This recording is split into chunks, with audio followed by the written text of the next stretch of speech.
Something happened recently that no parent should ever have to utter. My daughter was kidnapped by bikers hired through our HOA. The reason?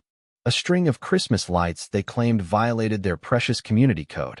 But the only thing that came crashing down was their entire operation. Let me take you back to the beginning. I moved to Quiet Pines for two things: solitude and secrecy. Not the peaceful kind, the kind that feels like a locked vault.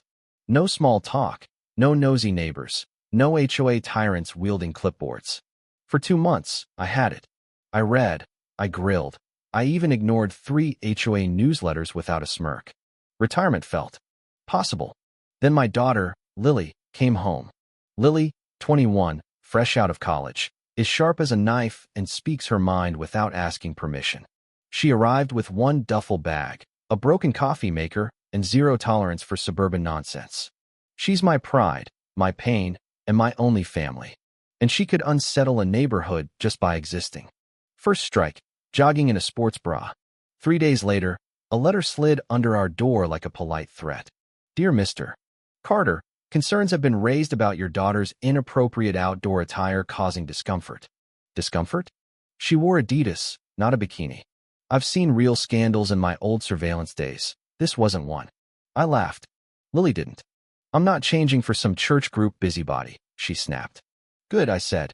If we apologize for breathing, Susan wins. Susan? She asked. You'll meet her. Next came fines for uneven shrubs, then our trash can visible for 10 minutes on pickup day. It was like HOA roulette, each violation shakier than the last. Enter Susan. Clipboard, khaki skirt, fake smile sharper than a razor. She showed up uninvited. Mr. Carter, just touching base on some neighborly concerns, she said, voice like sweetened venom. Let me guess, our mailbox is too rebellious? I cracked the door. She forced a laugh. We've had reports of a motorcycle disturbing the peace. We don't own one. Her eyes flicked to Lily's beat-up Civic with a free speech sticker. Perhaps a guest? Then your spies need hearing aids. Susan didn't flinch. We like to stay proactive. Quiet Pines has standards. She handed me another violation notice and left, her gaze lingering on Lily's car like it was evidence.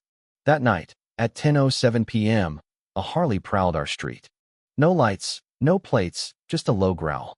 It parked in front of our house for 47 seconds, silent, then left. Lily stood by the window. That's the 3rd time this week. I rewound the security footage. Not a coincidence. The next morning, our gate was open, unforced. On the porch, a leather glove, right hand, middle finger cut off. Lily held it with a napkin. Who leaves this? Someone who doesn't need words, I said. I'd seen that warning before. Baghdad, Juarez. It's not to scare you. It's to test you. I checked the gun safe, felt the weight of my .45. Not loaded, just balanced. A reminder of who I could be. Our neighbor, Mike, a cargo shorts guy obsessed with code violations, knocked. You seen that black SUV? Tinted windows, Oregon plates, circling your place slow. I frowned. When? Twice this week. Parked by the Johnsons like it's casing them. He grinned. I was gonna confront him, but my wife says no vigilante stuff, till after the HOA picnic. Keep your cameras on, I said. He nodded, whistling the James Bond theme as he left. I didn't laugh. He was right, something was off. That night, Lily's tire was slashed. Clean cut, no debris, deliberate. The cameras caught a shadow at 3:09 a.m., leather jacket, boots, cap low. He faced the lens and grinned. I zoomed in. His sleeve patch was familiar. I'd buried men wearing it. This wasn't about hedges or lights anymore. It was a campaign. Susan ran Quiet Pines like a warlord with a landscaping fetish. HOA president, sure, but she wielded bylaws like a guillotine. She didn't like me because I didn't play along. No block parties, no waving, no regulation lawn stripes. Then Lily arrived, and Susan declared war. First, a fine on Lily's windshield. Public loitering, loud laughter, unregistered footwear. Lily blinked. Unregistered? I was in our driveway. The note included a blurry photo of her, time-stamped, taken from afar. Is this serious? She asked. No, I said. It's personal. I crashed the next HOA meeting in their lemon-scented clubhouse. Susan beamed like a cult leader. Thrilled to see new faces. Translation, you're not welcome. I asked why Lily was cited for sitting on our property. Susan's smile tightened. Let's circle back. We didn't. After, she cornered me. Your tone doesn't reflect Quiet Pine's values. What values? Intolerance and surveillance. She smirked. The wrong crowd changes everything. You calling my daughter the wrong crowd? She blinked. Her independence unsettles people. Her jaw twitched, a liar's tell. That night, Lily came home from the gym, silent. She handed me an envelope. Inside, a grainy photo of her jogging, red ink scrawled, "Eyes are always on you." I didn't explode. I walked to the safe, stared at my sidearm. Cops? Lily asked. Not yet, I said. Later, I passed her room. She sat on the floor, hoodie up, phone dark, door locked. First time since she moved in. The next day, Mike popped over the fence, weed whacker in hand. That SUV circled twice, parked by Susan's. You watch her house now? I watch everyone's. HOA surveillance budget's a joke. He offered bear mace from a guy in a van. I declined. 2 days later, Susan trespassed, holding a manila envelope. Formal notice. Your household's under behavioral review. Based on what? Perception, she said, glancing at Lily's window. Behavior's about impact, not intent. Save the TED Talk. You're not scared, you're petty. Her smile thinned. She left. That night, I dug into HOA disclosures. Susan's trust fund linked to Horizon Ventures, a private equity firm I'd helped dismantle in El Paso, 2013. They didn't buy homes. They coerced them out through fear, sabotage, intimidation. Susan wasn't enforcing rules.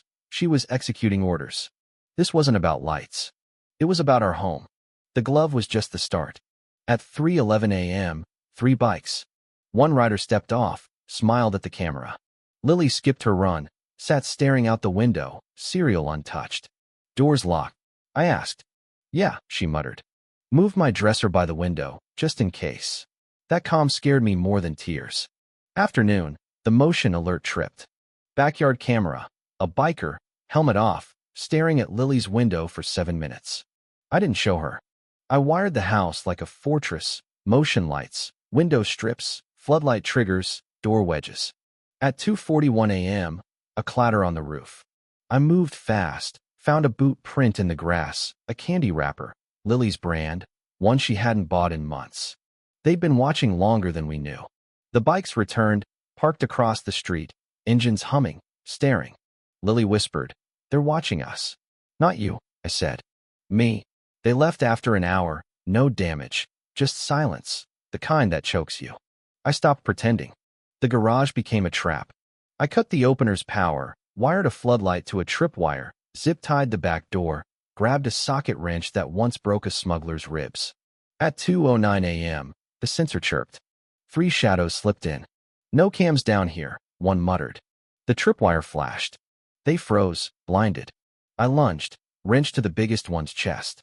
He crashed into paint cans. Second guy charged. I took his knee. The third pulled a knife. I twisted his wrist, crack, then cracked his hand. He dropped, screaming. I zip-tied them, snapped photos, sent them to a contact. One was tagged, freelance enforcer, arson, extortion. Another, a former biker, linked to a kidnapping. The third had a tattoo I'd seen in Mexico, 2012, a wolf in a sniper scope. These weren't random. This was revenge. Lily appeared, barefoot, eyes hollow. She saw them, bleeding, cuffed. "Is this who you were before?" she asked. I didn't answer. Yes would have broken us. I sat on the porch as dawn broke, not proud, not calm, just trapped by my own instincts. My contact texted. One worked under Victor Kane, a man I'd declared dead in 2013. If Victor was alive, this wasn't just a threat, it was personal. I mapped the HOA's pattern. Complaints clustered, homes sold to Horizon Ventures.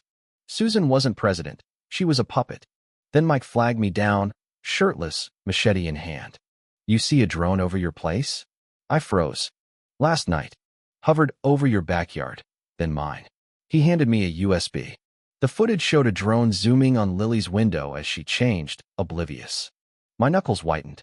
A cyber contact traced the signal to a house 5 doors down, bought under a fake name, Nathan Reed. The photo showed Eli Kane, Victor's brother. Susan ran pressure. Victor ran muscle, Eli ran surveillance, a full takeover ring. We were the last holdout. Lily saw the drone still. They recorded you, I said. Her jaw dropped. We're leaving. Now. No, I said. If we run, they win. If we stay, you'll become something you can't undo. She was scared of me. You're not protecting me. You're provoking them. She locked her door. I printed everything. Transfers, drone logs, Eli's photo, Susan's finances, and walked to Susan's patio, where she sipped wine with neighbors. I dropped the folder. Page 4. Her hand shook, wine glass tilting. She knew she was exposed. 2 days later, Lily packed a bag, texted, staying with Sarah. Don't follow. An hour later, the porch camera pinged. A man left an envelope, a photo of Lily at a gas station, timestamped 47 minutes ago, a biker reflected in a car's chrome. I traced her phone to a strip mall, traffic cams showing the biker trailing her. At Sarah's, the door was open, mail scattered. Sarah, pale, said, she left 40 minutes ago. Another envelope. You said you'd protect her. She shouldn't pay for your failures. I didn't scream.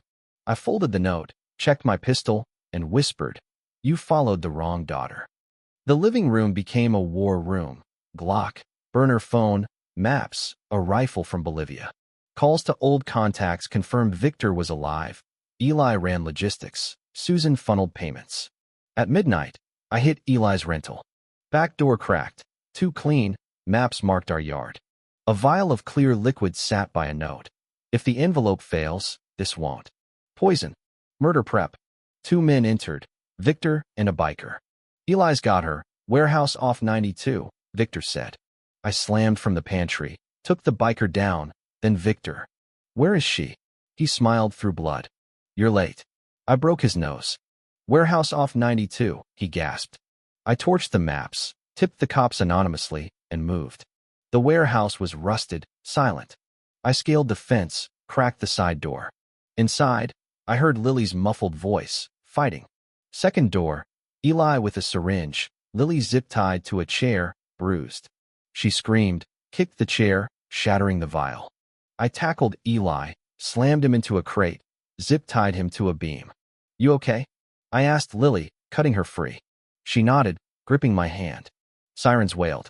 I played Eli's recorded call to Victor. We'll drop her clean. Law enforcement, press, maybe read it, I said. He begged. I didn't flinch. Cops took him without questions. We got home at dawn. Lily kept the blinds cracked. I kept the lights dim. 2 weeks later, Susan vanished, her house sold. Victor's in a trauma ward, but men like him don't die, they haunt. Lily and I talk less, mean more. In Quiet Pines, we don't call cops. We answer the door ourselves. What do you think? Was I protecting my daughter or chasing a war I missed? Should Lily have stayed or run? Drop your thoughts in the comments. Let's debate the line between defense and obsession in relationships pushed to the edge. Smash that like button, subscribe, and share if this story hit you hard. Stay sharp.